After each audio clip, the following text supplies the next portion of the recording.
Hey friends, are you enjoying this episode and are excited for more content to come? Consider becoming part of the Hidden Behind the Music Stand family on Patreon. Any contribution level helps keep the podcast alive. That's at patreon.com/hiddenmusicstand. Other ways to support are to recommend episodes to friends and family and to leave a review on Apple Podcasts or wherever you get your podcasts. It's quick, easy, and a free way to spread the word about my fantastic guests and all the incredible accomplishments they achieve in the music world. Also, feel free to reach out to us through social media at Hidden Music Stand and by email hiddenmusicstand@gmail.com. Thanks, and enjoy the episode.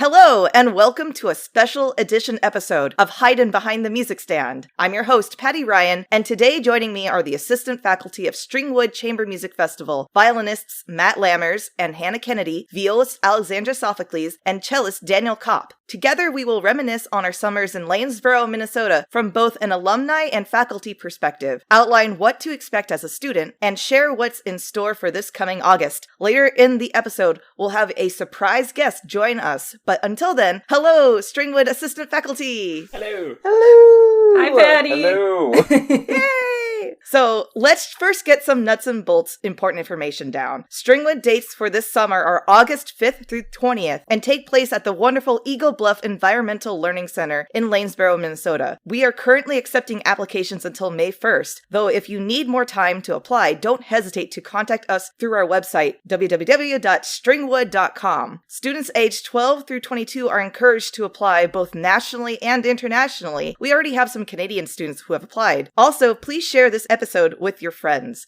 Now, all of the assistant faculty are also past guests of the podcast. Matt and Alexandra are featured on season 1 and Hannah and Daniel on season 3. So bookmark their episodes to learn more about their musical origin story and their fascinating interests outside of music. Though in many ways, the premise of this podcast parallels the DNA and mantra of Stringwood. Matt, as head assistant faculty and alumnus, could you describe what Stringwood is all about? Yeah, well, I mean, that's tricky because Stringwood is about a lot of things. It's about music, first and foremost. It's a very intensive chamber music experience. We also get a lot of solo study in. We're also out there in the middle of nature in beautiful Minnesota Bluff country. So it's about nature. It's about existing in a really peaceful, beautiful place, along with some naturalists who can help us appreciate it, treat it well, and give us some awesome outdoor experiences. Also, and what strikes me the most, actually, is it's about building this community among our students and faculty that's totally infectious, inspirational, and something that you'll take with you, that I've taken with me through my entire life since the first time I went in 8th grade. So there, how's that for a profound statement? Yeah, I mean, I think you covered it. Okay. End of episode. Yeah, exactly. That's it. See you in August. Just come. No. But let's focus in on the chamber music side of the camp. Hannah, can you talk about the faculty at Stringwood, from Artaria to the assistant faculty, and their roles at the camp to the visiting guest artists? Yes. So the festival is run by the Artaria String Quartet, and then there are, as we've talked about, the 4 of us as assistant faculty. And so in terms of the chamber music coachings, each one of us assistant faculty is paired up with one of the members of Artaria. So last year it was Annalie and Matt, Ray and Daniel, Nancy and Alexandra, and then Patty, you and I were paired up, and that's been the case for both years, which has been super fun. And so essentially the bulk of the coachings are with members of Artaria, and then we come in we're more of a use and abuse us in a good way kind of thing. So I tend to show up and kind of say, is it helpful to talk about intonation for 2 bars, or is it helpful to run the whole movement and then do kind of a performance practice type thing? It's kind of what is most helpful to the groups in that moment. So that's kind of how the coachings work. Our schedule, we also have the dual role as, we're kind of coaching and we teach the lessons that Matt had mentioned. There's a lot of solo work. You also receive individual lessons with both the members of Artaria and then with us as well. But then we also help out with the non-musical activities, which I think we'll get into more in the episode. But that's one of my favorite things is I love getting to know all of the students. And frankly, I mean, I knew Matt and Alexandra from growing up, but just reconnecting with them. And then last year meeting Daniel and getting to know people through not only just the musical settings, I think is, again, as Matt said, to echo and agree with with what he said. It's like, there's nothing really quite like it, I think, in terms of how you build these connections and get to know people. So yeah, it's a beautiful thing about Stringwood. So it seems like the assistant faculty are the number one go-to for the students at the festival. And the four of you get to really intimately know the students and, address their needs, either musical or personal. If they're like missing home, or if they hurt themselves, or any of those following things, or they just maybe are emotionally distressed for some reason. I wonder why. Yeah. Yeah, Not that we'd ever could relate to that. Yeah, my unplugging toilet tally is up to like 6, I think. Right. Personal needs, professional needs, we're there.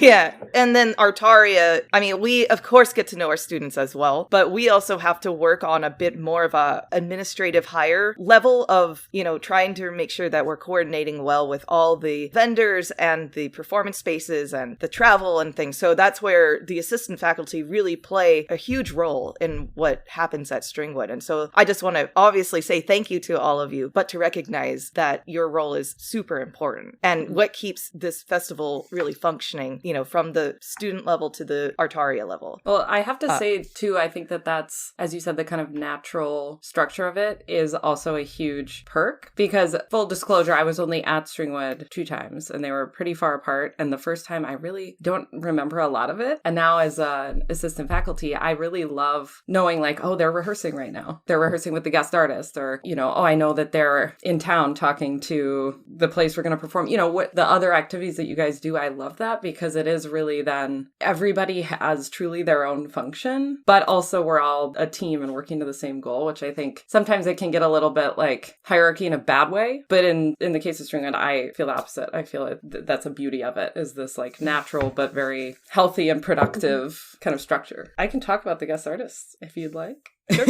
Yeah, so the guest artists, there's one each week, and can I spoil the octet? Yeah, dude, everyone? That's what we're here for. So listen up, people. The Stringwood lore, not even lore, it's like tradition.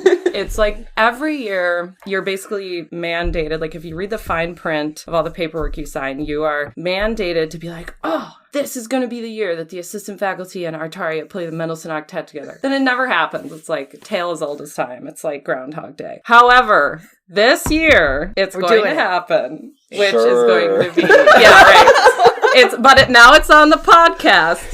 Yeah, so it means it's real. Hannah's willing it into existence. Yeah, exactly. Yeah, I'm manifesting. Guys, seriously, it is happening. Sure. No, I swear. Again, Nancy did tell a bunch of students, so you actually have to learn the music. Yes, it's me. Yeah, Al, I'll fight you for viola too. I was telling Patty.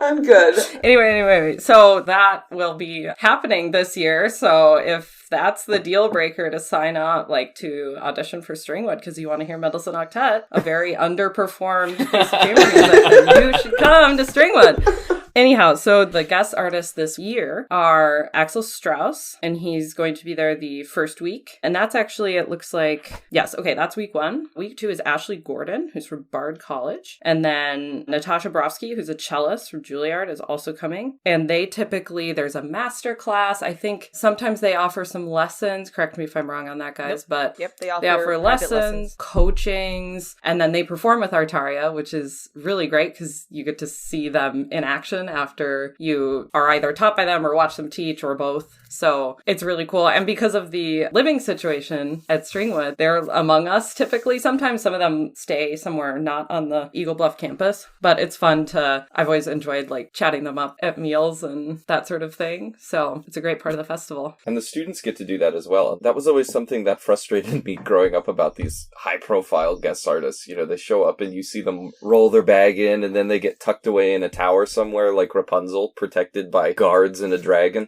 But at Stringwood, they're like really in the routine with us, and even though they're not there for as long as the rest of us, you get to know them as humans and interact with them in a social way. I think that's really cool. And I remember that from being in high school and hanging out with Masumi Rostad. I didn't know who he was at the time, and then in retrospect, I was like, what? I ate soup with that guy. Well, and we've had times too where the guest artists have like gone on the outdoor events. Like, we've had them come canoeing with us, and, so they get in the spirit too, and everyone's equally, I think, invested in the magic of Stringwood. Yeah, and I think that's what's something that is really unique about Stringwood is that we're all people walking the same earth kind of feeling, and we're just at different phases of where we are musically. And that ties in with something I did want to add as well about the assistant faculty, which is that you guys also perform. It's in addition to teaching, in addition to managing the outdoor activities, in addition to being the liaisons between Artaria and the students, you guys also perform on some of those student concerts, usually one movement of a piece of work. And the students always love watching you guys perform. Probably more so, I'd argue more so than Artaria, because they get to know you so well and they get to see how well and learn from you, and then they see it in action. And I think that's a really powerful message. I wouldn't say more than Artaria. I don't know. Those Artaria concerts are lit, but I think there is this element where you don't expect the assistant faculty to necessarily perform because we are just like doing so many day-to-day things, and so it can be fun to, if we have the time and energy to whip something together.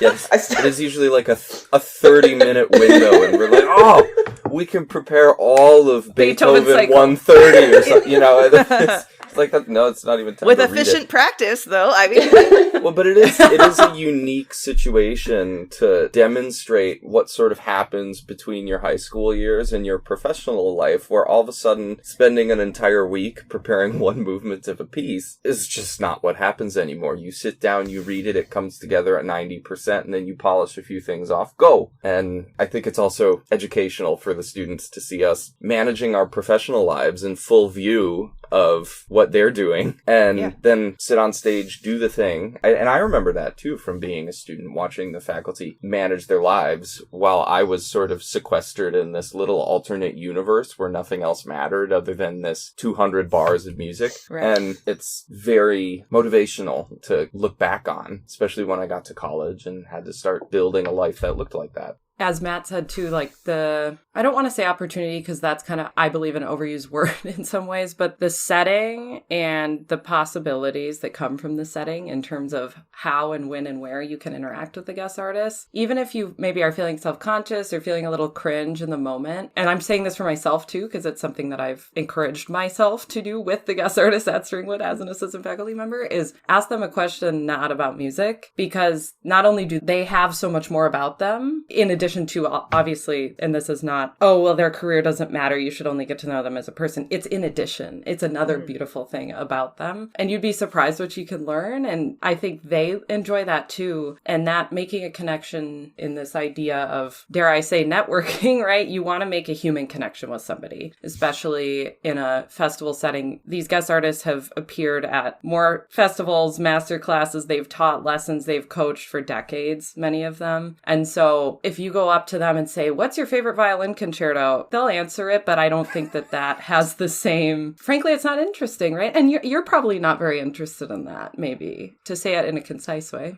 I encourage everyone to ask them a question that has nothing to do with music and just see where it goes. And if I may share one of my favorite stories kind of in this vein, I know he wouldn't mind me sharing this encounter, but a few years ago, Paul Cantor came and I picked him up from the airport, and he looked like a gutted husk of a person. I mean, he was just, I think he'd flown to 2 different festivals within 6 hours and had given 19 master classes and privately, just these superhuman things. And he just looked totally exhausted, and got to Stringwood, and I could sort of tell he was like, okay, I'm here and we're going to do this, but man, I'm out of battery. And he came, and there was, like a day of kind of intense teaching up front that I'm sure was exhausting. And then the next day, though, he had nothing to do there really, but he wanted to come to one of the student concerts at Elstad Lutheran. Yeah, middle of nowhere, middle of a field, like no cell service. It's one of those situations where you download the Google route before you go somewhere, because I've made that mistake once of not doing that. Yeah. No, you ain't getting back to campus if you haven't done that, because there's no civilization around. I broke into the wrong church.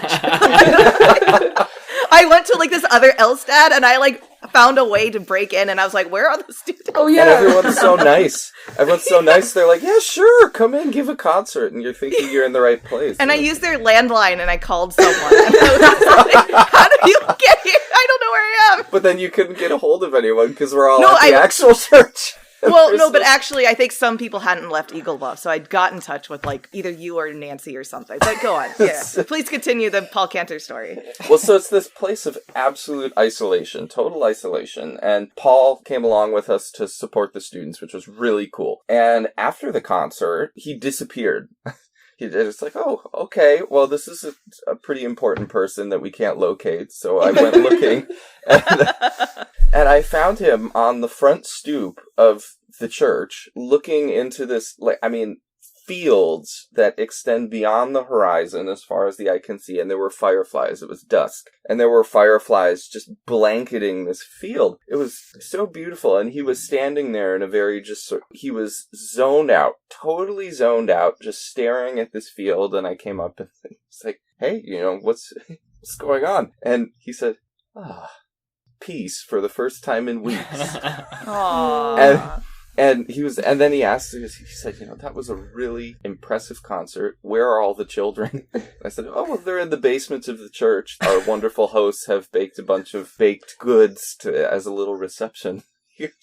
Isn't that fantastic? I'm going to come downstairs. And he came downstairs and just, had a blast interacting with our students, which I think is a situation that would really not occur pretty much anywhere else. And it's a kind of meaningful interaction that stuck with him. Like years later, he's asking about kids that were at Stringwood. Oh, really? That That's year, great. yeah, because it was an experience that really stuck with him as being authentic. And, from a pragmatic standpoint, if you're quote unquote networking, isn't that a situation you'd love to be in? But I also love that story because it shows that Stringwood is such a meaningful experience, not just from the students and from the faculty, but from the guest artists too. And from ones that are, as Matt mentioned, Paul Cantor is one of the most coveted violin faculty probably in this country, if not internationally, and goes to all kinds of festivals and flies back and forth to teach at multiple universities. And he had that experience at Stringwood. It's like such a testimony. Yeah, it's a special place. Yeah. Alexandra, would you like to describe what a week in the life is at Stringwood for a Stringwood student?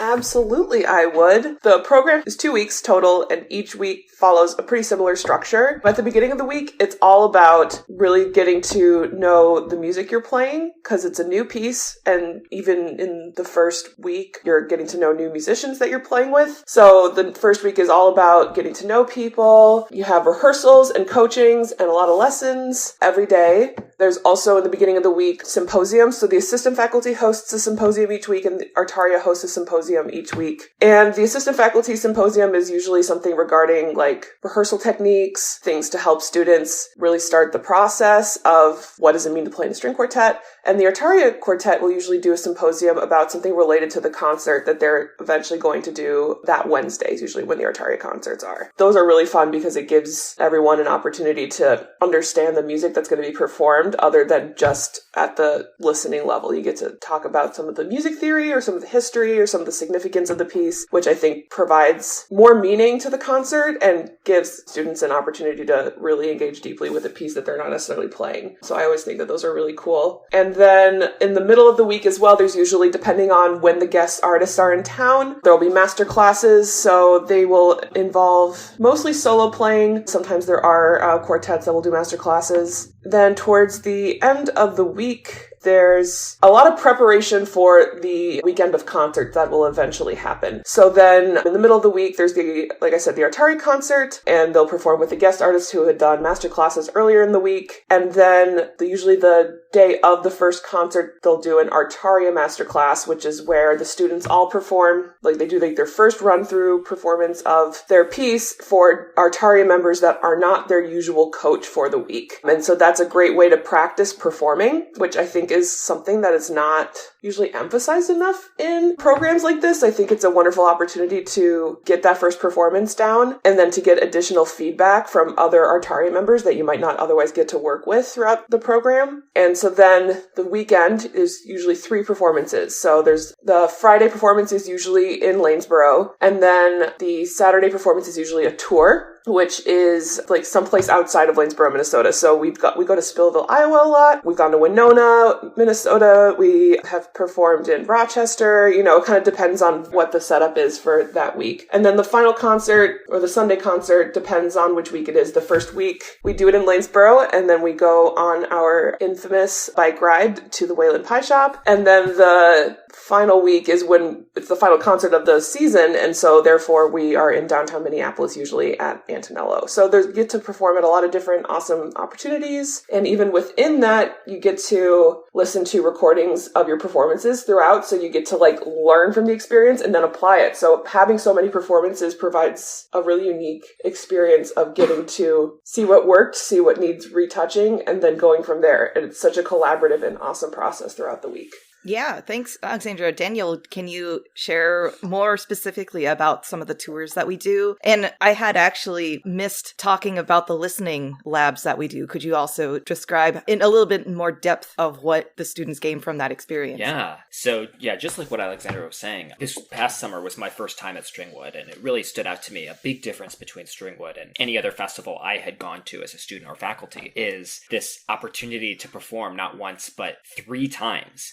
And then you get to sit down with your quartet after the first performance and the second performance and listen to the recording together along with one of the assistant faculty. So that shared experience really helps you figure out what you want to improve on and what's working well. And then you get to do that again. And what makes that experience so valuable is that that's what is the norm in the professional music world. You know, I remember as a student hearing professionals perform and not understanding how they're able to execute so well. And it wasn't until being on the other side of things, I realized that, when you see a professional performance, you're rarely, if ever, seeing their first performance of any piece. You're hearing their 5th or 10th or 34th performance of it. And so when you're a Stringwood student, you get to have that experience of getting that first performance out of the way and then getting it again and getting it again. And then you are getting that much closer to having a professional level performance yourself. One of the really fun things that Stringwood does is these performance excursions, where we'll do a performance in town in Lanesboro, and then we'll go to some very special places over the weekend. And one of them is in Spillville, Iowa, which is where Dvorak spent 3 months, where he wrote 2 of his most famous string quartets over the summer. And he also played organ at the local church right where we perform. And I got to have a wonderful experience with Matt and a few of the students who arrived early at the church this summer, where the person that was working there showed us the organ and how it worked and allowed us to actually use the manual crank pump that pumps air into the organ to make it work. They have an electronic system now that pumps the organ, but you can turn it off and see how it was done manually, where you would have had somebody's whose job it was to pump this giant machinery. So that was just an unbelievable experience, getting to actually touch and experience the organ that Dvorak was playing on. Yeah, that's pretty wild, right? For a lot of American students, we don't get these opportunities to be in a place where a composer that we are working on or, have listened to and watched their music perform, we don't get that sort of historical interaction that a lot of our European colleagues do, because, they actually are still living in these places where Beethoven, Haydn, and Mozart, blah, blah, blah, you name it. They all grew up or they did their thing. And how lucky are we to be so close to this place in Spillville, Iowa, which has such a pride for Dvorak and his summer vacations, in a way, his getaways, his Czech getaways to Spillville. And it's just in our backyard. So it's sort of a, why not go there and have our students have this educational experience, that you wouldn't get anywhere else. Absolutely. And one of the other excursions that's really fun is it Winona, where the Maritime Art Museum is? Mm-hmm. That's filled with all of this art that's inspired by water and the sea, and it's a visually stunning location. So it's just an absolute joy to be able to have the students perform there, and we as assistant faculty perform there. So that's a really special experience to get to actually walk around the museum before the performance and check out the beautiful artwork. Yeah. For any of the alumni of Stringwood, is there any particular memory that sticks out about the musical experiences you had as a student at Stringwood? Can I share one? Absolutely. This was actually sort of brainstormed by what Daniel said about, in the United States, we don't have a ton of opportunities here in the States to interact with historical sites from these generations old composers that get played super often. But once when I was in, I think Boston, I had an experience where someone took me to apparently the bar where Ives drank. And it's just not the same kind of experience as like, oh, this is the church where to worship. Right. This is where Ives went to forget about everything else.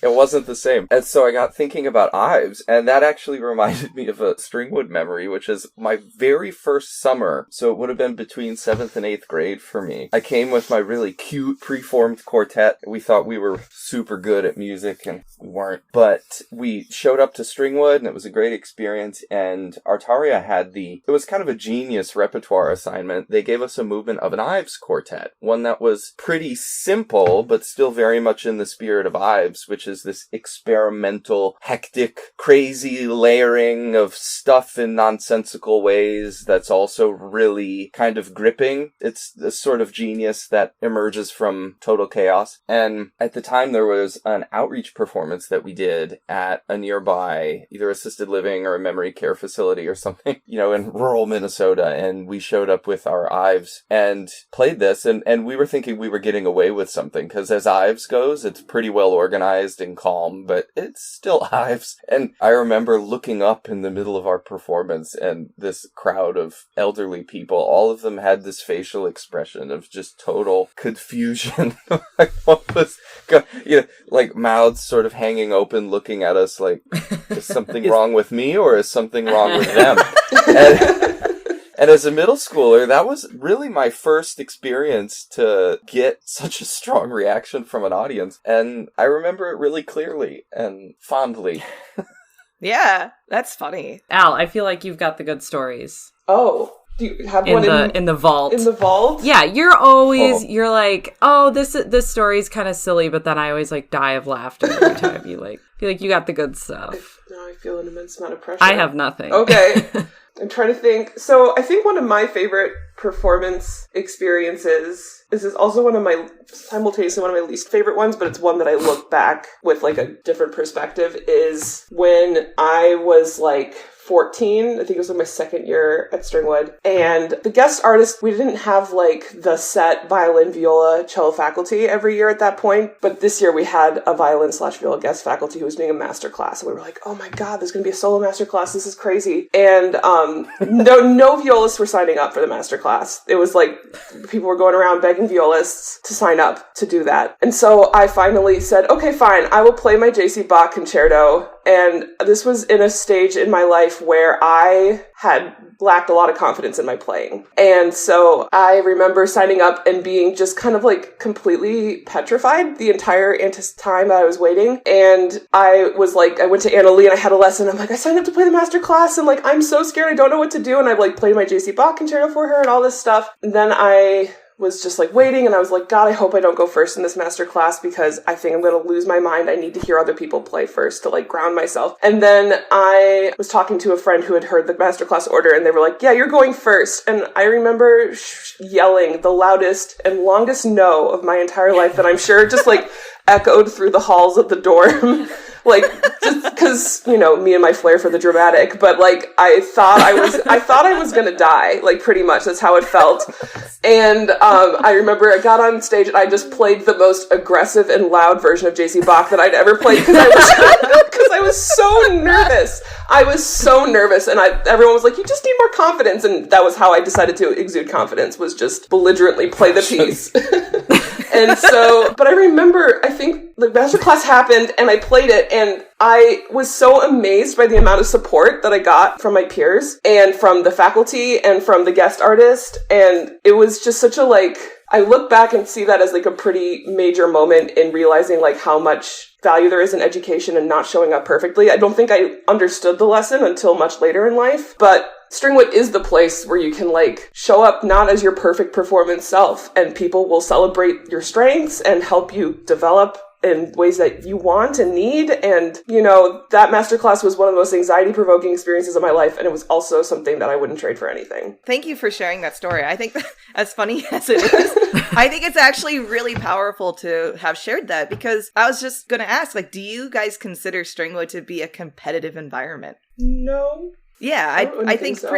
immediately I'd say no. If anything, I think what we really gear the festival to be is a incubator for students to come in and find themselves and have sort of a room for breath to find out if I decide to try something new for the very first time, I'm going to be able to do that in a supported environment. Mm-hmm. And I think that that's what your story kind of tells in a certain way, is that, you know, as close to death that you thought you were, there was that blanket to catch you of not just the faculty, not just the guest artists that came in to nurture, but also the students. And I think that that's also shows the strength of what Stringwood is and can be for a lot of students. Yeah, I distinctively remember at the master classes this summer, at each of the instrument master classes, the students really warmly cheering each other on, and the students who were performing off stage together, this collegial supportive spirit was present at each of the master classes, and that was really special.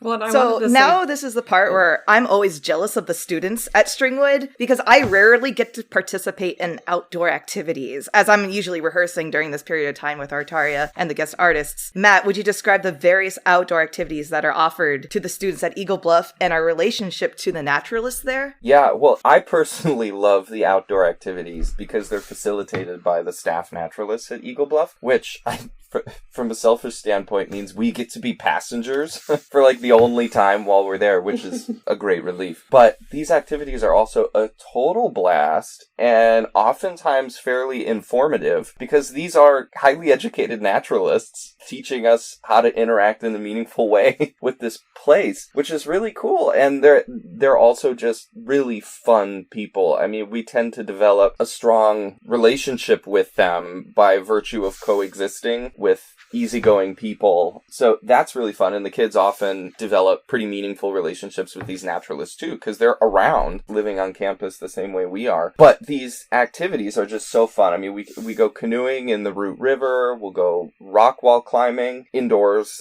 There are a raptor shelter center, or like a raptor rehabilitation center. So sometimes we'll get experiences where the naturalists will let us interact with the animals that are being rehabilitated. There's one activity that always makes me feel like I'm going to be back in high school biology, and then it ends up being 8,000 times cooler than that. It's pond exploration, where you go out in Wellingtons and you're wading around in a pond collecting water samples, screaming at frogs, and then you go back and look at them under a microscope, and you have a naturalist showing you all this, and at the end of it, you don't have to write a report about it. It's really cool, and, you know, lots of hiking, both, you know, you can go on a somewhat demanding hike on the bluffs, or there are plenty of low-impact walking trails. We'll do a night hike, which is just so cool. You can hear the coyotes howl. Wolves or coyotes? I don't know. Some dog-like animals screaming into the night. And coyotes. Oh, there's high ropes courses where I have to pretend to be very brave, even though I hate heights and don't want the students to see me shaking. But we go up on, how high are they? Like 50 to 100 feet off the ground, these ropes courses. And they're really fun. You know, they add variety to the routine. We go and we do these throughout the week, and then to come back after these activities and play music again, it feels like you get a reset. You can kind of zone back in rather than feeling like you're beating your head against a wall. It's a joy. What have I forgotten about, you guys? Yeah, you've nailed it. I think the high ropes course is really fun because it's intimidating for everyone, and there are always some students who at first are probably thinking, I don't know if I can do this. But by the end, everyone does it, and everyone has this feeling of accomplishment of having faced that fear together, and we sort of cheer each other on and support each other through the course. And I remember being up there. I was one of the faculty who went up first to sort of make sure all the students who were going up were fine. And just like Matt was saying, yeah, I'm not comfortable with heights. So I remember thinking, okay, I'm just going to figure this out. And yeah, and you're standing up there like, no, exactly. So like once I was up there and there were, you know, students starting to come up, and some of them were just, you know, had zero fear, and some of them were just like me, and I was able to be very supportive to the ones who were a little bit fearful because I was in the exact same boat. And the other... I was going to say... Oh yeah, no, go ahead. I was just going to say, for those listening, and if you are terrified of experiences that make you feel like you're in gym class, like I am, the other thing that's great about the naturalists is that they help set goals goals that, like, if you're really afraid of something, like, there's a way to engage with it where you can still try things. And, like, if you, like, challenge yourself and go further, that's super awesome. But there, you know, if you have, like, concerns about things or, like, are worried about being able to do things, the staff are so supportive. Like, as a student, I just remember being really scared going into some of the experiences because I hadn't done things before and I'm sometimes physically challenged. And I just remember the naturalists always had a way of helping you engage in the activity that felt comfortable. And then often, like, I would just end up pushing myself in a fun way. So it's, you know, if that's something where you're like, I don't know about this, like, there's a way for you to engage with it, and it's fun. And that's one of the big things that we, as the assistant faculty, are there for the students to, you know, come and talk to us if you're uncomfortable or, so that's part of our job. And I forget if Matt mentioned this activity, but the canoeing is a special experience. I don't know how this happened last summer, but I got to do it twice. And boy, that's just nature's stress reliever, being out on the water, drifting peacefully, getting to observe the birds. And then you get a little bit of the rapids and you get a little bit of a speed and adrenaline. It's just a absolute pleasure. Yeah, and in the limited experience that I've had to participate, what I found is that some of these activities, or if not all of them, are very metaphorical to what we do in music. For instance, one of the things I did was canoeing, and I was in a canoe with Annalie, my violist in Artaria, because we both decided to do it. And, you know, but like as the cellist, I was sitting in the back of the canoe, and Annalie as the violist was sitting in the front of the canoe. So like, I'm saying it's kind of metaphorical because the cellist in a quartet usually is the grounder, and that's the person in the back is the one who's steering, and the violist is the one kind of assisting in keeping the boat going. And I found that there was a bit of that relationship tandem that afterward, I think both of us were like, wow, that was a really, you know, like kind of a group bonding experience, even for us Artaria members who have played together and take each other for granted every single day, you know? And so I'm sure, you know, there's so many metaphorical things with the high ropes of the challenge and accomplishment and testing your limits, that kind of thing, or maybe the rock wall climbing or some of that. So what's so unique is that everything that we do is, yes, a stress reliever or intentional when we're studying music, but it all correlates with each other. And you can learn from one activity to the other activity. Oh, I forgot about archery. Mm-hmm. Students, there's archery. Yeah. Although, well, not every year though, right?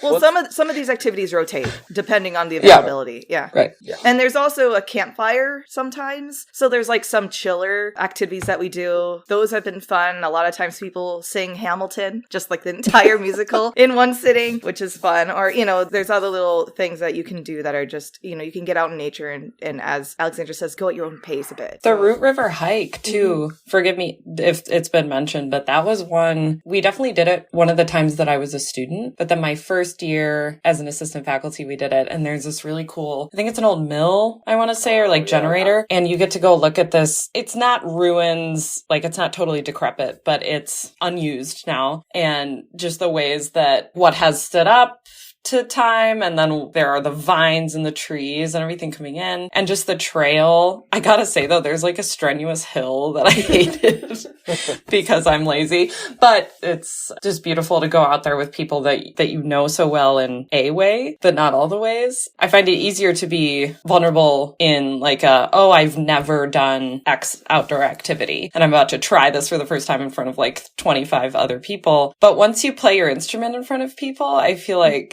it's kind of like, oh, I'd like try whatever in front of these people because there's this kind of baseline level of community and trust and a team spirit that you can do anything if you have that. One of the most underrated activities is the team building activities that they do in the first week. And I mean, getting to watch the students bond over having to work together to problem solve and figure out these puzzles, especially in the first week when everyone's sort of new to each other and getting to know each other. That was a really cool experience. I'd actually never really done team building much before, and so I got to see how valuable it is. Yeah. What is everyone's favorite activity at Stringwood? Ropes course. Oh. I've yet to do the ropes course and not have a good time, even if it's scary in the moment. Every time I've done the zip line, it's just like the biggest like reward in my mind for doing it. I think that's my favorite. The canoeing for me, that was one of the best times for me to actually get to know the students, because when you're in the canoe, you get to, chit chat, and also on the walk to and from the river, there's lots of time to talk and get to know each other. I think for me it was, we haven't done this in a couple of years, but the raptors. There's nothing like a eagle screaming at you. It Sounds like abuse, Matt. No, it's not, you know, and the naturalist is like, come on over, come a little closer. And you're, really? And then the birds sort of shout at you, and it's this very visceral kind of communication, you know. It gives me conservatory flashbacks. No! But then they'll like fly around the room and fly back, and you know, wow, it was very cool. I think for me, which I have a story for the break that I don't want to tell on recording, which will make sense when I tell it. But so once you hear that story, well, no, I can't. You'll understand. Ask Hannah at Stringwood. Yeah. Answers may vary, but you're not going to ask. For me, like the rock climbing, honestly, the assistant faculty typically belay for that. Like if you want, you can climb one time or something, but there are students who can really only get so far off the ground before, you know, they're quite afraid of heights. And I myself am afraid of heights. And so part of it too is like watching people do something that I struggle with is also quite inspiring and very like, wow, look at them just going for it and like not overthinking it, just kind of like trying something new. And I have this memory last year. I can't remember. I think it was Bianca, if you're listening. I think you had tried some of the other routes. And then there was this one route that you were like, determined to do. And I just remember like a bunch of the other students cheering Bianca on as she tackled this like more difficult route that included some sort of like weird overhang, I think. And she made it to the top. And it was just really cool seeing them, as Daniel said, and as we've all been saying, like when they band together, but it's almost like it's not because they feel obligated or because they've been told to. It's just like, of course I would. Why would I not be like, look at my friend who's not giving up on this like incredibly physical, difficult task, like go get it, you know? So I think rock climbing, it's cool because you can hear everyone. You can hear everybody talking and cheering, and I think it's, more on that on the break, though. Yeah.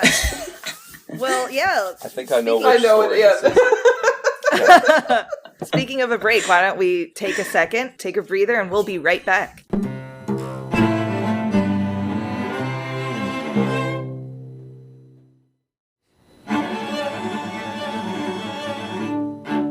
All right, welcome back from the break. So there was a lot of talk about music and outdoor time with nature in the first part of this episode. What is daily life like at Stringwood? Yeah, so one nice thing about Stringwood is that all of your basic needs to survive and function in the world are provided for you. Eagle Bluff has a cafeteria that serves 3 meals a day, and they also give you like a snack later in the evening because dinner's a little on the early side at Eagle Bluff at like, 5:30. They're really great at accommodating dietary restrictions. So if you are vegetarian, vegan, or if you have allergies, like they're really good at meeting those needs. Another cool thing about the cafeteria at Eagle Bluff is that they compost the food that we don't eat. So they have a really great system of like sorting what kinds of scraps get composted. And so it's a really great way that the organization works on bettering the environment. And so they really do embody that in like multiple different facets of the agency. Hannah, what about any social activities during the breaks? Oh, great question. So, not to toot our own horn, but last year, I feel like we really cranked up the social calendar to the point where like batteries were low, but morale was like high. Like morale was as high as it's ever been. Some of the stuff we did last year, well, some of the like general trends are, you know, after a meal or something, you can use, especially if it's nice out, you know, you're sitting outside, you kind of like catch up, and it's just a little more like unstructured time. Because as with so many festivals, of course, a lot of the time is quite scheduled and specific. So that's kind of the baseline. Like there's always somebody to kind of chat with, and some students like to go on walks in the mornings or things like that. But the kind of more organized things that we did last year, one of them was an ABBA dance party, which I think was super fun. Matt brought this like sound system, so we basically just blasted ABBA in the upper commons. And then What? She's early! She's early! I told her to come at 10:45. Nancy! Surprise guest artist arrival! The guest artist came early. Stop telling stories. Get her a pitcher of Stop water. telling stories. Nancy, get off the call. All right. She's unresponsive. I don't know what's happening with. yeah, we killed her. Nancy! You're early. She just gave us a little preview. Dangle the carrot. All right, you know? Hannah, why don't you continue your story of all the social activities? Yes. So we did the ABBA dance party, which was very fun. We did a trivia. So it was, can you beat Dr. Matt? Because Matt is a DMA in music. And so Daniel and Alexandra did the whole thing. So it was like, what you guys did, like 20 seconds of random movements from quartets. And some of the questions were Haydn or Mozart. That one was really funny. Or like just 20 seconds and then what piece is this sort of thing. We did... Though I am not in active running shape, I started doing Run Club last year, which was very fun. That's in the evenings. It wasn't every night. It was kind of like if people had the time / energy / it wasn't a thunderstorm, we would go. So if anybody coming to Stringwood is a runner or just likes to be outside and move their body, bring running shoes and some comfy clothes and join us. It's super fun. And like, it doesn't matter because the way that we do it is we go down the road and back. So if you want to go half a mile, you can go half a mile. If you want to go really fast and do several laps, it doesn't really matter because we can still see you and like it's kind of choose your own adventure. We did the last night. This was, I think, one of my favorite memories from last year. Essentially, everybody just kind of hung out in the upper commons. We got a fire going in the indoor fireplace, did s'mores, turned on folk music, chill music, and everybody just kind of hung out and it was a great experience. So I feel like I'm forgetting one. Ping pong. Yes. Okay. So ping pong's like at one of the ongoing, like low grade social activities in terms of it's always there, low grade, high intensity, high octane. Cause there's a ping pong table in the upper commons. So it's typical to kind of challenge somebody to a ping pong duel. I myself am a bad combination of not very good at ping pong, but super competitive and I get really crabby. So I don't play ping pong at Stringwood because I don't want to subject people to that. But, there's ping pong. There's the arts table, yes. So one of the tables in the upper commons is covered with those big butcher paper pieces of paper. And then there are just markers and you could draw, you can sign your name, you can do whatever you want on there. And then they're saved. And sometimes if they get full enough, they change the paper partway through Stringwood, which is always a satisfying, clean like, slate. Oh yeah, we did enough doodles to change the paper. Well, I wanted to mention it because I believe that a year ago, someone drew a logo for Run Club and then you made that into little stickers. Yeah. Yes, which I ordered last year and I got enough because I didn't know that Run Club would start. And this is, okay, not to be too campy, but this is the beauty of Stringwood. Like I literally was like, I brought my running shoes because I'm the classic optimist. Like, oh, when I'm in nature, I'll go for a run. I never do. Absolutely not. But the students were like, Hannah, like you should come, you should come on a run. Like I think I wore like a cross country shirt one day or something. And they were like, yeah, like you should come. And, I'm like making excuses, but then I finally went. And then it was like, oh, this is super fun. So anyway, that's all to say. It was Annika. Yeah, she drew the logo and then she used, I can't remember the name of the software, but she digitized the logo, sent it to me, and I ordered stickers. So this year, incentive, I will be bringing those stickers and probably making some new ones because I want them to be a little bit different year to year. But yeah. Maybe I'll join you this year too. Please do. Like literally everyone. And there were people last year who would run walk. There were people who would just walk. I mean, truly like Run Club is just kind of the moniker. It's more so just like join us outdoors in the evening to like move. Like that's pretty much it. It's not like time trial. Like is your mile under 5 minutes? Like no. And nobody cares. Right. Daniel, can you discuss any other amenities that are at Eagle Bluff? Well, we haven't really talked about the facilities situation yet. So everybody lives, I don't remember what the building is called, but there's like this main dormitory that all the students and faculty live in, and that's where we sleep and where all of the activities happen. And then is there a name for that building? Discovery Center? Okay, thank you. You're going to have to remind me. And then right across from that is where the dining hall is. And on the other side of where we sleep, the Discovery Center is, you'll have to remind me the name of the building that has all of the practice rooms. The Discovery Center? That is the Discovery Center. That's the Discovery Center. Then what's the name of our dorm? It's just the door. The main building. Do you even teach here? Yeah. Maybe we do need that review. Oh, snap. Roasted. Yeah, this is coming from all of the alumni who have gone to camp, been on the faculty multiple years. Sounds like a you problem, Daniel. You got the lone greenhorn here getting roasted. No, you're doing great, Daniel. But spirit. Yes, So one of the fun things about Stringwood is just the communal living nature, and the fact that everything's really convenient. You're not having to go on some grand hike through the woods to get to breakfast. Everything's right where you need it to be. But if you want to go on a little hike adventure just for the fun of it, the dorms are all situated right in the midst of this, gorgeous Eagle Bluff Nature Conservancy. And yeah, are there any other things I'm failing to mention about amenities? Laundry? We've got right in the dorm itself, we've got laundry that you can Please use as well. I think usually at Matt, your own leisure. I think Matt usually at one point instructs everyone to do laundry on a Saturday or Sunday. I do that, yes. Yeah. There's a particular smell. Yeah, I mean, it's hot and humid in Minnesota, so just do with that information. Minnesota in like you August, will. especially, which is when the program And is. there's usually a boys' dorm that's very noisy who invites a late night solicitation from me to say, be quiet. Then I open the door and I become unconscious. And that's usually the night before I make a speech about laundry. Don't be that dorm, guys. Next Don't year. be that. Don't be that room. Yeah. What about the cell phone or internet? So, off the top of my head, I might need to pivot this one because I don't remember how Okay.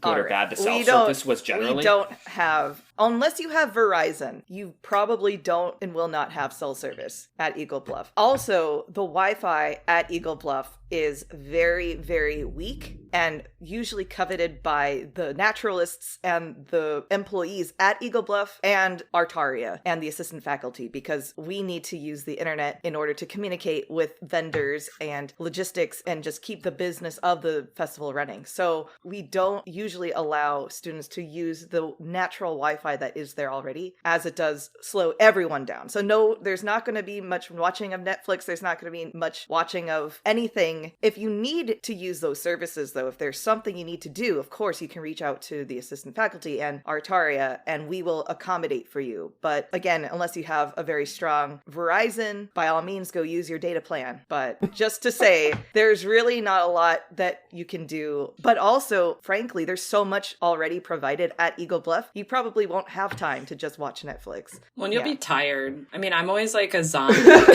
And I will say, too, every year there's one or a couple people who need internet access for like an academic or some kind of professional purpose. And we always find a way for those people to use internet when they need it, either through us or through some other arrangement. And especially communication with parents, we're always glad to facilitate either email, text, call, whatever. And so communication is free and open. Yeah. Can I just add, though, that for me, I thought the general lack of Wi-Fi turned out unexpectedly to be one of the secret sauce best things about Stringwood. Because, we're all addicted to our phones and the internet, and the forced way that the lack of that forces you to engage with your surroundings and to just spend time with other people. The weeks I had at Stringwood were so full of laughter and joy and fun. I didn't miss Wi-Fi at all, and I think I had a much better experience without it. So I'm grateful that it's kind of forced upon us that it's not widely available. Mm-hmm. One other thing that I want to briefly touch on is the COVID-19 policy at Stringwood. The past 2 years that we've had Stringwood, we have had 0 infection rate. No one got sick at Stringwood. That's due to our diligence in the past of maintaining regulations that follow the CDC guidelines, that follow Minnesota guidelines, that follow the Eagle Bluff Environmental Learning Center guidelines. We are still in the process of figuring out what those guidelines are,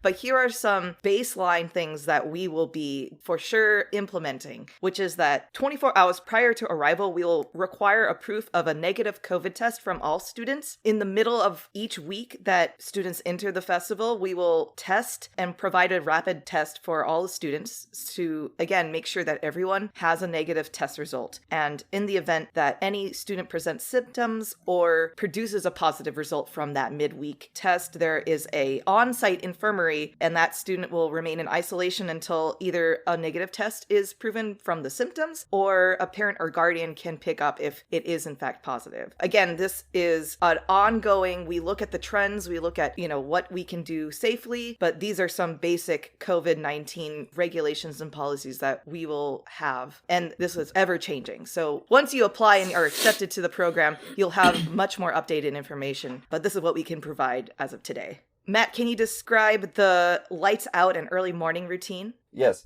One of the things that's really great about it is everybody lives in sort of a dorm situation with usually 3 other people, and you tend to get close to those bunkmates, so to speak. And so every night we send everyone to their rooms, and, there's usually a sort of independent social scene that erupts at that time of evening. And then when it comes time for bedtime, we usually make sure everyone is engaging with each other at a respectful volume level. And then in the morning, we're all up for breakfast. There's no sleeping in because we all need our energy. We need to refuel and get to coachings and rehearsals in the morning. So we're pretty diligent about making sure that everyone gets the rest and the recharge and the respect that they need to do what they need to do for themselves to stay healthy, stay happy, and stay energized. Can you talk about the safety, how safe the campus is? Yeah, the campus is extremely safe. We are very separated from Lanesboro, the nearest town, which is like a 10 or 15 minute drive away. So it's pretty rare that we see anyone on campus who doesn't have a reason to be there. And of course, Lanesboro itself is very separated from most other civilizations. So it's quite remote, but the building every night at around sleep time, we do lock all the external doors and such. So there's never a chance for riffraff to come in the middle of the night. And we do keep a very watchful eye on the premises so that if there is an occasion where we need to lock things down or make sure students are separated from anyone who doesn't belong, we can do that very quickly. And the naturalists are also on site, so there are many people keeping an eye out for situations that aren't welcome. So it's very safe. We've never had any incidents of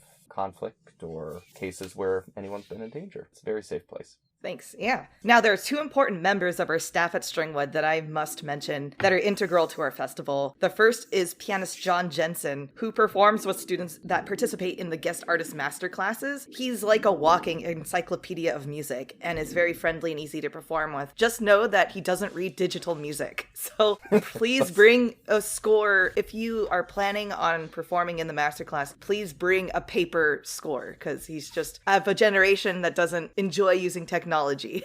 But he's a hoot. He loves to play some jazz chords in the interim, and he's good to get to know. The second is Vicky Blazing, who we consider as our camp mom. Students know Vicky mainly from her photography, as she is frequently taking photos of the students in all facets of the camp, though she does so much more to help facilitate the festival. She helps promote the faculty and student concerts in downtown Lanesboro, communicates with vendors to keep the ice cream and Wayland Pie Shop open late for us, and helps design the popular Stringwood t-shirt each year. Make sure to say hi to her and thank her for her work. Yay, Vicky! We love Vicky. Hi, Vicky. Stringwood would not be what it is without her. Yeah. All right. Are we ready for some Stringwood Spitfire questions and Instagram fan questions? Ooh, okay. Yes! It wouldn't be Yes. hiding behind the music stand without some Spitfire questions. So, here we are. Stress. Spitfire question number 1. Rock wall or canoeing? Rockwall. Canoeing. Canoeing. Canoeing. Archery or high ropes? Archery. High ropes. High ropes. High ropes. Favorite Stringwood tour destination? Winona Marine Museum. Spillville.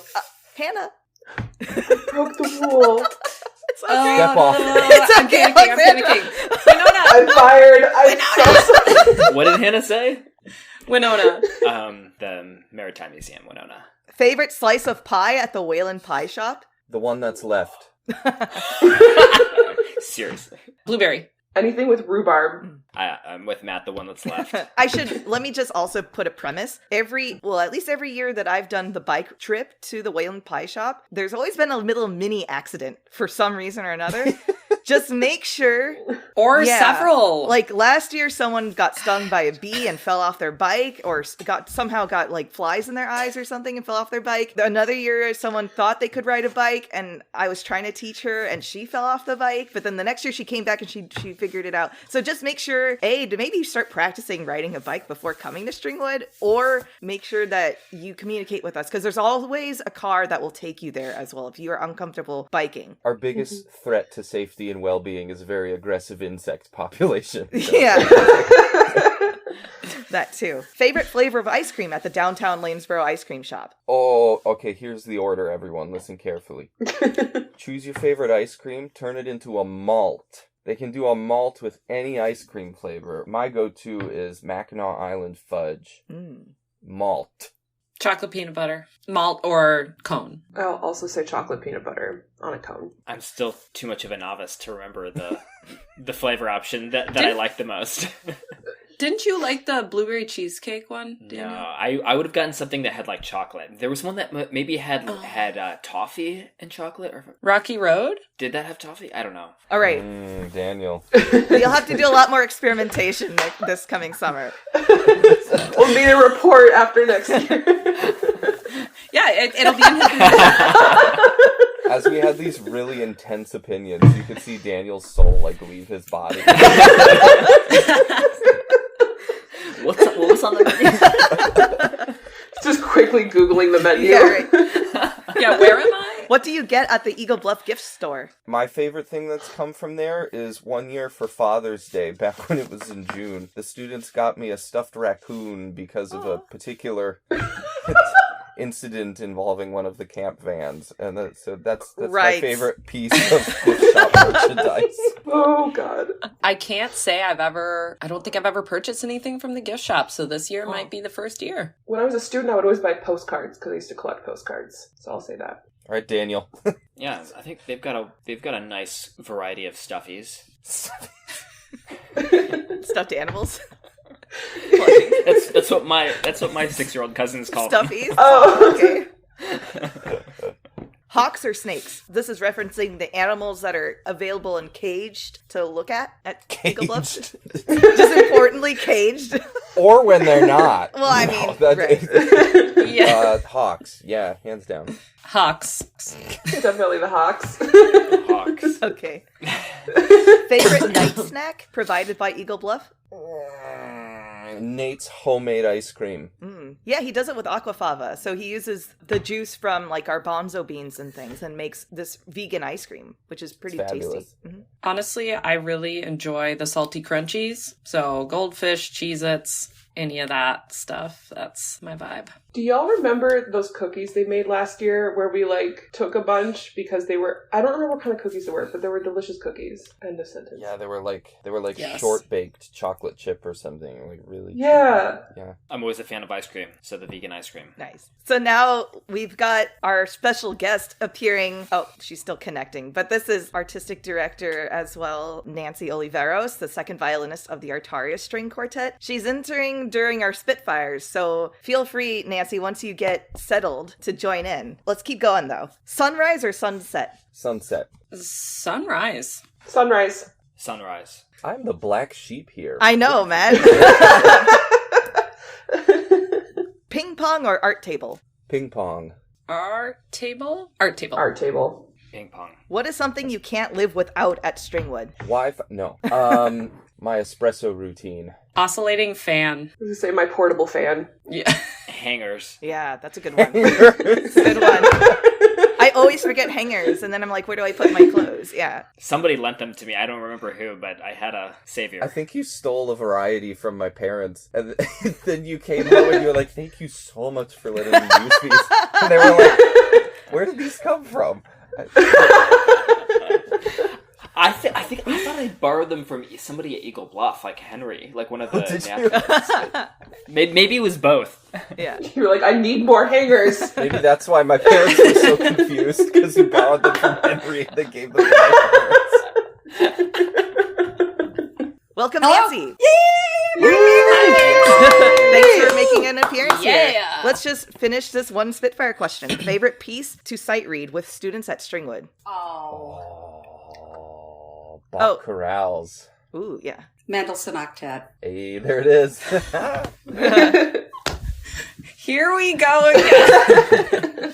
I think for me, yeah, it's probably something where the notes are simpler so that there's more space to have fun musically and kind of mess with each other, but in a fun way, kind of like slow movements of Mozart, that sort of thing. I would say anything that is not Souvenir de France. That one just came out a few too many times for my liking. Yeah, I understand. Yeah. No. Yep. That's the answer. All right. Yep. Now we're moving on to those Instagram fan questions. This is from Lucas in Iowa. I wonder who that might be. Oh, where's my pencil? He has a Put cup. the pencil in your ear, everybody. Right, exactly, in honor of Lucas, yes. There's a couple Lucas questions, and I scattered them through. But here's the first one. What's your favorite piece of music that's ever been performed at Stringwood? Oh, is this for all of us? Yeah. Oh.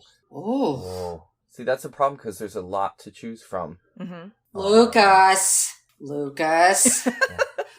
Who do you think? One of my fondest was back in the day with the other assistant faculty members. We played the Brahms Opus 111 Viola Quintet. That's a highlight. For me too, Matt.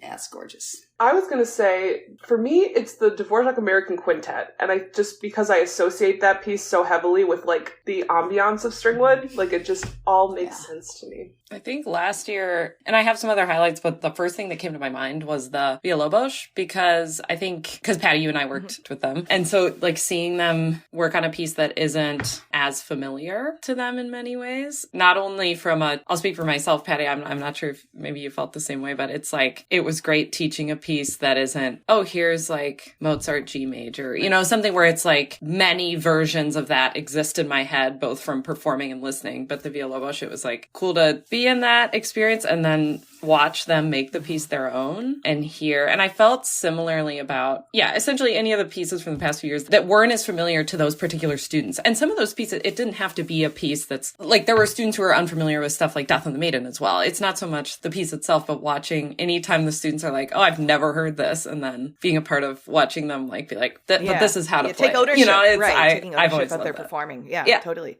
In my one summer of Stringwood repertoire, I got really excited to get to know for the first time the Fanny Mendelssohn Quartet. I'm with you on that. Yeah, and I thought they performed really great. Yeah. Yeah, they did. Absolutely. Yeah. I guess I have kind of two. One of them is a few years ago when we presented the Rockberg Third String Quartet. That was a fun symposium, and we had Norman Fisher there, who premiered the piece and knew so much of the backstory of it. That was kind of a unique experience for me, personally. But I also had a lot of fun last year teaching the students the Juba in Florence Price String Quartet number 2. And then while we were Nancy, I don't know if you remember backstage, but I thought hey guys, like the students might clap during our performance, so why don't we let's do a demo at the very beginning and then get that out of the way, and then when we perform, no one will clap. And then what ended up happening is that actually encouraged people to clap, and so everyone, then when we got to the third movement, everyone participated, which was kind of fun actually. So like, jokes on me, but I don't know, that was kind of a fun experience. Yeah. Well, I remember the four of us were in the audience, and we were not at the symposium, and we were looking at each other like, what's happening? They're taking over. Is this supposed to happen? That was really cool for us. Performing it, that was really cool. Yeah, it was. So now going on to Vienna's question. She's from Iowa, right? Oh, Rose. Oh, yeah. Hi, Vienna. Yeah. This is from Vienna. Favorite performance venue?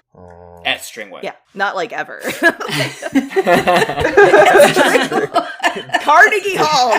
Carnegie Hall. Stringwood goes abroad. Yeah, okay, I'm going to narrow it down to 2, because one of them is a vestigial performance venue, and we don't use it the same way we used to. But back when we were at the Marine Museum, and we played in the lobby main gallery area, that was a really cool setting, and the acoustic was pretty darn good. So that I look back on that space fondly. What we currently use, I think it's Elstad Lutheran Church. Yeah. The acoustic is solid. The people in that community are just so warm and welcoming, and then the scenery outside is just, you feel like you're in another world. Spillville, I think, for me, because the acoustic is maybe a bit on the live side, the adjustment to it. But I think knowing, like my first year at Stringwood, I had this like frankly kind of spiritual experience, because one of the groups was playing Dvorak American Quartet, and I think there was like something, or maybe I just wandered back, but I went back up into the choir loft by the organ, and I was watching, and I was taking some pictures, whatever, and they were playing the slow movement of Dvorak American, which is already like one of my favorite movements, and watching them, and I had this sort of, like, I'm not inferring religion here, but I'm talking like very spiritual, like, oh my goodness, like when he wrote that piece, how was he to know? Maybe it was a flop. Like, what if it had sucked and nobody would have ever, and just like watching these students play that piece so sincerely in that space space and hearing them make these, I mean, I remember them making this group sound that had this like earnest yet open-hearted quality to it, and being in that space was just so, yeah, I remember like I texted a picture to my husband and was like, I know this sounds really cheesy, but I need you to know what's going on right now because this is like really, really, really cool. So it's Belleville Church for me. I have to agree with Matt on Elstad. I just think the space is really lovely to perform in because the sound is nice, but additionally, I think that the performance and like having the reception afterwards is just like the epitome of like Midwestern hospitality. Like, I don't know, there's just something so like special and communal about the whole thing. I'm forgetting the name of the space that's in the town of Lanesborough, but Sons of what's the name Norway. Sons of Norway? The The Lodge. Lodge. I'm just remembering one of the fun things about that is just like the transition and the transformation from this pre-concert chaos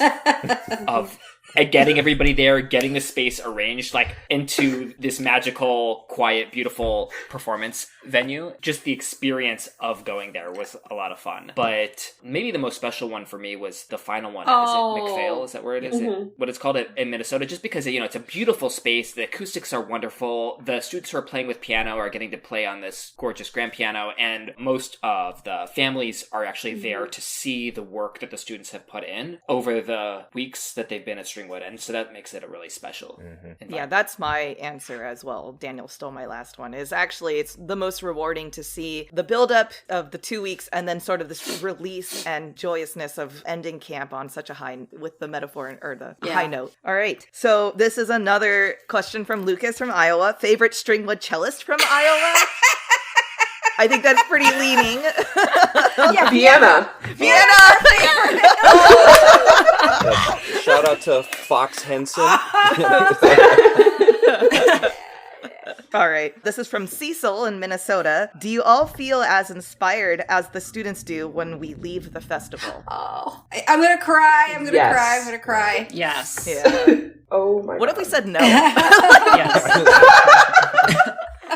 Absolutely Yeah. not. No, I mean, I think this is, I mean, we all, I think, are in agreement that, yes, we are all transformed with the students every summer we go. And that's why we are so excited to share it every single year. And that's why we keep doing it. Yeah, because we get a benefit from helping the students learn and we relate with their journey as well. Can I Yeah, just jump in. Can I Jump just in. Yeah, please. I just wanted to briefly mention, I'm guessing the other assistant faculty might remember moments when we would hang out in the evening after having been teaching, and I would come back and just be buzzing and glowing with just how much inspiration I had from these students who I worked with, who were just so full of motivation and passion and enthusiasm. So I would just, run in the room and couldn't wait to tell you about just how great so-and-so was, Right. and et cetera. Every summer for the last 22 summers, every single time Ray and I leave the building at Antonello Hall in Minneapolis, we say, that was the best one ever. Always. It was the best one ever. Yeah. Here's another question from Lucas in Iowa. Got any other good camp recommendations? Oh,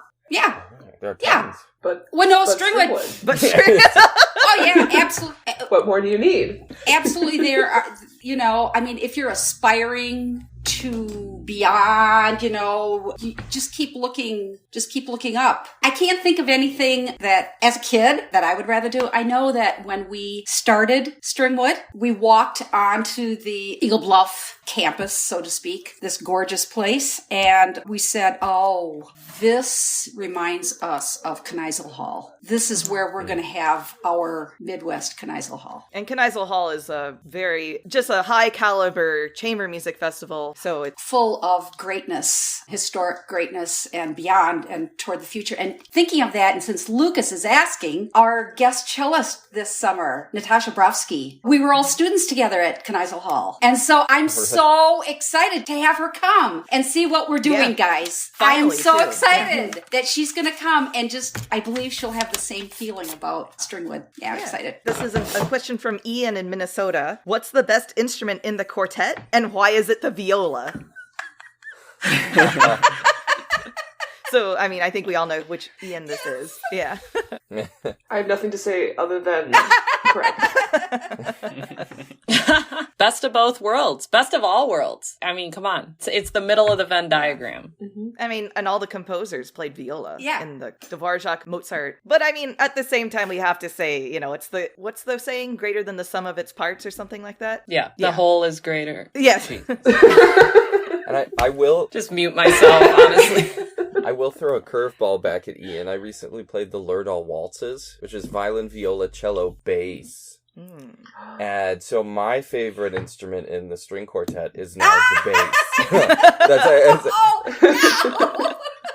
There's just something so tectonic about playing with a bass. Well, and there's historical things to that. Originally, the string quartet was 2 violins, viola, and bass, if you can imagine.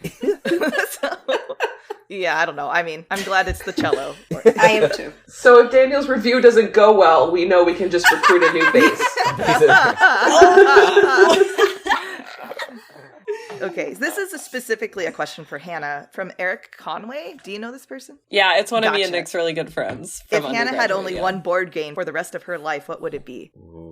I would like to thank Eric for his question and also say that he knows that I'm like not a big game person because of my aforementioned problem with competitive behavior. I have been known to get just violently crabby during board games. So yes, he knows this about me, which I think is why he so generously asked me to share my opinion on this question. That being said, honestly, a good game of Clue, that's a classic. My siblings and I used to play Clue on repeat growing up. You don't really have to learn it, but you can get better at it because of the strategy and like how you choose to play it. And then I know this is a stretch. Maybe people wouldn't consider cribbage to be a board game, but cribbage is my ride or die. Yeah. So, I'm very Midwestern. Are there board games at Okay, so I think that's office, right. So right? if you always have access to that as students as well. All right, and then we're gonna end this series of questions with a question from Mei Ling in Minnesota. Favorite memory from Stringwood 2022. I've got one. Okay, go for it. I have 2. One of them is a story Hannah alluded to already, which was where we did the Can You Beat Matt at this music trivia game. And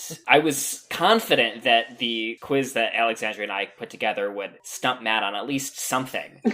Somehow, though, he aced the quiz, much to the disgruntlement of all the students. But that was fun to see. And then also pranking Matt. Absolutely. Yes, I forgot about that. Oh! That was We a good still moment. talk about that, Matt. Really? Yeah. Our year-round chamber music students that go to Stringwood, we still talk about that. So be prepared this coming summer. Yes. Oh no. Watch your back. You won't get the same thing over my eyes, but that's... Yeah, ooh, or will we? The last night of the festival for me. Yeah. I talked about it earlier, but I always call that our kumbaya session. It was just so serene and kind of just, I didn't feel like anybody felt they had to be a certain way or say a certain thing, and it was awesome. I would say the ABBA dance party was one of my favorite moments of Stringwood 2022 because we just got to like be goofy and let loose and listen to killer music that's not classical. There's so many. What I was thinking it's of hard. was I'd love to ask back Mei Ling, what was your favorite 2022 moment? I'm sure she's thinking of something. Yeah. I just love to see the camaraderie. I love it. I have 2 little mini ones. One of them came in a lesson. I had a lesson with Harrison, and we were talking about intonation, and I was explaining how it's all a bunch of ratios, and at the end of me having this whole spiel about it, he was like, so intonation is a construct? And I was like, yes. And he was like, I saw his mind blow. It was like so much, it was so rewarding, but also like, yeah, you have no idea, kid. And my second one is a joint coaching I had with Hannah. This is the rhythm train. This is the... We were coaching this group that was working on Caroline Shaw's On Tract, and we were trying to get some of these compound rhythms together, and it's just hard. And Hannah was on this whole thing about, she was trying to give all this advice, and in the middle of it, she just said, we've got to get this train to Rhythm Town. I was like, what are you saying? Immovable train to Rhythm Town. That's one of my favorite. And I just started laughing, and I couldn't stop. It was like, I was on one that morning. I mean, I usually am. Like, I've usually had 8 ounces too much of coffee. But I think, because this is what it is. It was the second violin part in that particular moment is straight 8s or something. It's some sort of like pretty digestible rhythm. But when you hear everything going on around you, it's like very difficult to stay steady. And so I think I was saying, I think it was Campbell, I was like, lock into whoever, and then you're just on the immovable train to Rhythm Town. And yeah, Patty, like, I've never seen you. I burst. I was concerned. I was like, did I kill Patty? Yeah. But yeah, that was a lot of fun. Speaking of that piece, once you mentioned, whoever mentioned the section in Entr'acte that sounds like cats meowing, once whoever pointed that out, trying not to laugh when they would perform that section. I feel like that was a Ray thing. I think Ray No said doubt, something no like doubt. that. Yeah. You'd think it would be me, with a cat, but no. My favorite in-performance experience in Stringwood memory, which was not last year, I think it was 2 years ago, was a group was playing Death and the Maiden. And if anyone who knows Death and the Maiden knows that the repeat is substantial. Yes. And Yep. This was my group, and I got so mad. But yeah, go on. And there's this very obvious moment where if you don't take the repeat, it gets really mysterious and kooky. And if you do, it goes back to the beginning, which is this sort of like very distinctive. And we're all expecting something kooky to come because you don't take that repeat. It's like 9 minutes of your day you don't get back. And then and the whole faculty back of the hall, we all like fell off our chairs. You're like, no! I told them not to take the repeat. I was very close to running on stage and going, stop! And then just like... And Ray was like book-clenched back there. He was probably worried that he was going to run out of battery on the video machine. Yeah. Right. Yeah, actually, though. Yeah. That's funny. All right. So Nancy joined us. Welcome to the podcast. You're also a past guest of Hiding Behind the Music Stand. We had a really in-depth talk about our Beethoven cycle that we were preparing for, and just a lot of other really fun conversations about what it is like to be in a string quartet, be a string quartet musician, and things like that. So I believe Nancy was featured on season 2, so bookmark her episode there and take a look. Actually, it's one of the highest listened episodes, Nancy. Oh! Your face! Here it is. Nice. That's the tooth. I guess they like the tooth story. Yeah, I remember. Yeah. So, Nancy, you already kind of started doing this, but could you just briefly kind of walk through the history of Stringwood? Oh, sure. Fall of 99, Artaria String Quartet was invited to give a special performance presentation to the board of the Eagle Bluff Environmental Learning Center. It was our first trip to Lanesboro, and we drove it onto campus, and already it was so gloriously beautiful, and we needed a place to change our clothes. They said, we just built a brand new dormitory. Go over and change. So we did, and it was like, oh my gosh, this thing is fantastic. It's all climate controlled, every single suite, and they're all suites with private bath. Every single one has a gorgeous view of nature. Okay, played and decided we're coming back. This is where we want to do our Midwest thing. And that's how it got started, is they said, absolutely, we would love to have you. That was summer of 2000. It started with just 8 days. Mostly our own students came with us, and then we just started opening it up, and word of mouth. As it always is, this summer again, already in our program, students are saying, oh, by the way, so-and-so is coming from Iowa. Oh, by the way, so-and-so is coming from Texas. I was like, I haven't received an application. Oh, no, they're coming. They've already told me they're coming. Yeah, I think that's something that is so special about Stringwood, is that it is really, we're getting students from all across the country. So that's not just our own students that we, really work intensely with during the year. They're getting influenced by others. So it's kind of this melting pot of information and experience levels, and just connecting with people who live in other parts, because, our world is getting smaller with technology. So it's, not totally impossible. Nancy, could you share a transformative experience that you had, either musical or otherwise at Stringwood? Oh, of the many. I think I recall years ago, before we had our fantastic assistants, Artaria did everything, and that meant we had a 24/7 day and did all of the activities. So I remember going out with the naturalist. We were doing challenges, and one of them, there used to be a platform, if you want to call it, on the edge of the cliff, but it was at the highest point overlooking the Root River, and there was a wooden platform. It was the Trust Fall, and all of the students, I mean, everybody had a different experience. Some kids were like, oh yeah, I'm jumping up there and I'm going to fall backwards and you're all going to catch me and it's great. And some were reticent and hesitant, and so the naturalist turned to me and said, I'd like you to do it to show these students who aren't as confident in doing it how safe it is. And I was like, oh my God! I got up on the platform, I stood there, and I got back down. I was terrified. It's like, I can't do this. And he said, just try it again. I think you can do it. And I went back up and I stood there for a long time, put my hands back, and I said, you know what? I've had a good long life. This is a beautiful place to go.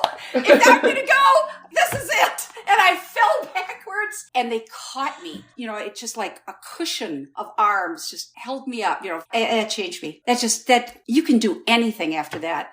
Just walking up on stage, you can just bounce right up on stage, nerves and all. That was very life-changing for me. Yeah, and I think, again, it ties in very metaphorically with what Stringwood is about. It's take a risk and you'll be okay. You can, have trust. What do you hope to impart on students that attend Stringwood each year, also musical or otherwise? Oh, that's a good question, Patty. You know, I think what I'm looking to help young people with is to find that it's okay to be their authentic self. In connecting with other people. Connect authentically. Even if you are faced with rejection, or if you're faced with, nobody liked that idea that you put out there in your rehearsal. You know, you didn't get universal acceptance for it. Trust that what you feel is okay, and that we're trying to help you express yourself and find yourself and be yourself and be okay with that. Oftentimes students come and you can tell that there might be someone who has concerns on their mind when they come, and just being able to allow them the space, whether it's in nature, you know, out for a beautiful walk, joining Hannah's running club, go out for a run, you know. But whatever it is, at some point, keeping an eye on that person to see the change that takes place in their own life. I love that. And authenticity is where it's at. Yeah, that's a really great answer. I think we all agree on that. I think so. At any I level. think we do. And here's my last question I'll toss you. After 22 years and going on 23. It is, and that the only reason I say that it's hard to keep track is because 2020 COVID, we couldn't meet. So I don't know. Anyway. 20 plus years, let's just say, of Stringwood. What is a constant that you find comfort in? And what is something that surprises you each year? Oh, well, I think the comfort is the return. Just driving, you got to experience this. Just coming onto campus for the first time in August. All the things that are going on in your life in the city and all of your daily, you know, having to go to the grocery store or having to, whatever, you know, deadlines and all of that. Just coming there and just getting this feeling of, here we are again, constantly. We can always come back to a place of peace, constant change as the environment changes and the adaptation to it that Eagle Bluff does so skillfully. They're constantly growing. They're constantly providing more for each of us as individuals to experience, whether it's the organic gardens, expanding more of the wildflower prairie, just all of these things that make the experience a constant pleasure for all of us. What surprises me? You know, I get surprised. I love to be surprised by the friendships that form among the students. You know, I think I know, these two kids are going to just link up and do everything. Oh no. And then it's these kids over here that link up. And I'm like, wow. I love that. You know, I love seeing how friendships form and grow. So I think I'm constantly surprised. Also, the things that students say to me in private lessons and in coachings. There's no end to it. Yeah. Very surprising. No end. But Nancy, you primarily put the groups together. We all listen as faculty to every audition and things like that, but you're the one that has a skill at putting personalities, you know, and musical compatibilities together. So it's also something that probably you expect certain people in certain groups to click and then, Yes, indeed. And you know, nothing is set until the final application is in. So I do all through the summer. I'll do preliminary, I'm grouping, and then a new application comes in. It's like, oh, wait a minute, rework everything. So it's a constant daily working of the groups and the repertoire. So it's never just only these 4 people will work well together. It's like, oh, wait a minute, here comes something. Oh, let's go this way. So yeah. Yeah, so this is good information so that you can get your application in. So it makes Nancy's life easier. Please. May 1st. Yeah, May 1st. May 1st. But of course, if you need more time, you can always reach out to us. Did you tell them what they need to do for the application? Good. Yes, this is a great segue. I didn't yet. Could you please talk about the audition requirements? So this is all on the website absolutely spelled out really well on the website by Ray. Ray did that. It's very clear. There are 2 divisions. So we've got the high school division and then we've got the college division. So both of them, however, we want to hear you. Talk to us a little bit for a minute or 2 and just tell us about yourself. We want to know what else you do besides music. What are your other interests? And then a scale for everybody, a 3-octave scale, your best sounding scale, and 5 to 10 minutes of your best playing. And that can be maybe you recorded yourself in recital, or maybe you won the concerto competition, you're standing in front of the orchestra playing, or maybe you are going to just set your cell phone up in your bedroom and you're going to play for us, but 5 to 10 minutes of your best playing for us. That's what we're interested in, is you giving us your best. Then a recommendation from your teacher, please. That's it. Nancy, thank you so much for joining the podcast again. Thank you for inviting me. If you so like, you can leave, or if you want, you can stay. I'll leave. I'll let you guys to it. Leave you guys to it. See you guys. Bye. Yeah. Bye, Nancy. Bye, Nancy. Yeah, it's great So to see good you. to see you. Bye. Great. So these are just some final questions. What is your favorite takeaway from your time at Stringwood? You play your best and you learn the most when you're in love mode, not fear mode. I love that. That's great. For me, it's also something that Nancy said, which I could have listened to her talk for hours. I can always listen to Nancy talk for hours because everything she says is so human. And I think for me, it's what she said and how I characterize it for myself is like, when you are being yourself, the highs are higher and the lows are lower, but it's worth it. And I think like, not even in a risk-taking sense necessarily, but for me, it's, when I feel like I'm representing myself on the inside, my musical self, myself as a player authentically, then I can't lose. Because no matter what, I don't have regrets about how I've represented myself. And so I think the students also really inspire me to do that because at least when I was that age, you can detect people who are disingenuous or inauthentic in the blink of an eye. And so I think I try to be my best, most candid self, most generous self for them. It's more difficult, but I think it's better. I feel better when I feel like I haven't been hiding something or trying to act a certain way to give off a certain impression. So I think Stringwood for me is it encourages me to be my best self, which I wouldn't trade that, The biggest takeaway I've had from Stringwood, also similarly to what Hannah and Nancy have voiced, is that there are people who care about you at your most authentic. When I was really young going to Stringwood, I didn't feel like people understood me in my day-to-day life. And even though I wouldn't have described myself as a music nerd at the age of 13, going to Stringwood, I just met people who I felt like wanted to know who I was. And I got so much confidence in my identity and who I am authentically at Stringwood. And it's been interesting to see how that has continued over the 10 plus years I've interacted with Stringwood. It's really a profound experience. I think a big takeaway for me is that the students have the opportunity of a lot of time with the music that they're preparing, because you're usually doing about maybe 1, maybe 2 movements in the week, and you're getting a lot of information on that music from your coach, from the assistant faculty, from the opinions of the other members in your group. And at the end of the day, when you get up there on stage, you have to make a decision about how you're going to play this music. And you have to decide if you're going to take everything your coach is saying, or if you're going to if you have a different way of seeing things, you have to find your own voice. And you have 3 different performances to try things out and to see what works and what's resonating with you. And so my biggest takeaway is take that opportunity to find your own voice in the music and to form your own opinions. This is your chance. Yeah, that's great takeaways. Thanks, guys. Second question. What's something that students may not be expecting while at Stringwood, and how best can they prepare? I'm going to be very practical. You may not be expecting how much you're going to play. It's a lot.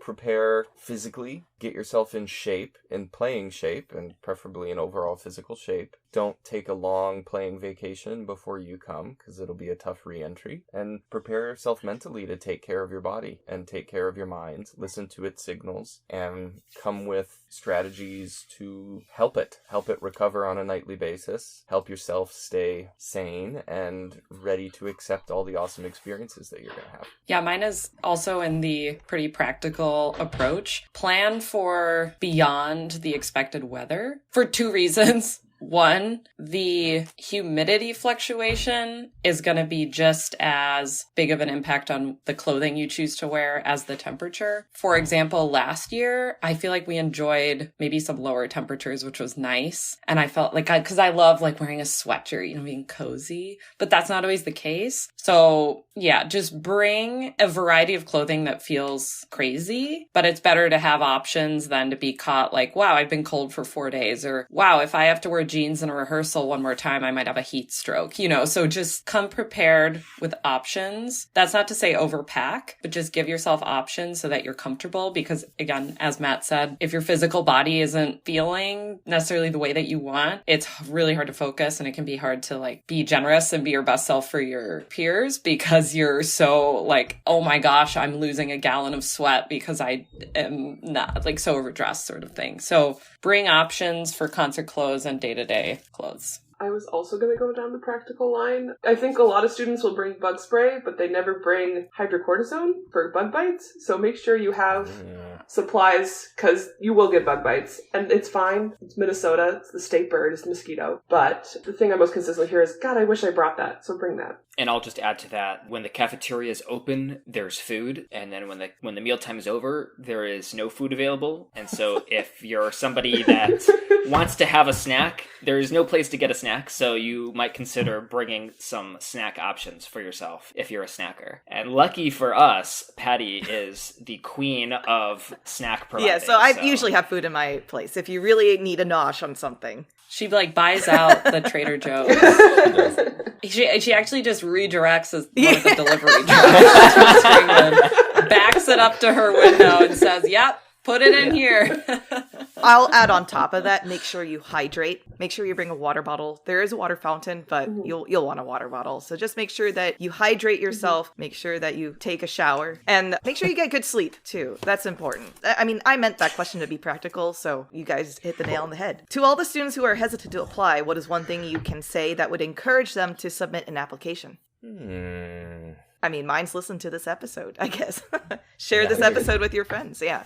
Yeah, I mean, it's hard not knowing why a person might be hesitant to apply. I think for me in those situations, it's the fear of the unknown. And I'm sure there are a lot of people who are hesitant to apply to other programs too. And so I guess this advice I would just sort of blanket apply to people who might be considering an opportunity like this for the first time, or something that's out of their comfort zone for other reasons, is you don't learn, you don't figure out your growth potential, you don't have these moments where you feel like you've leveled up in life unless you take a step into the unknown and into situations that you think might challenge you. So do it. Just do it. I dare you.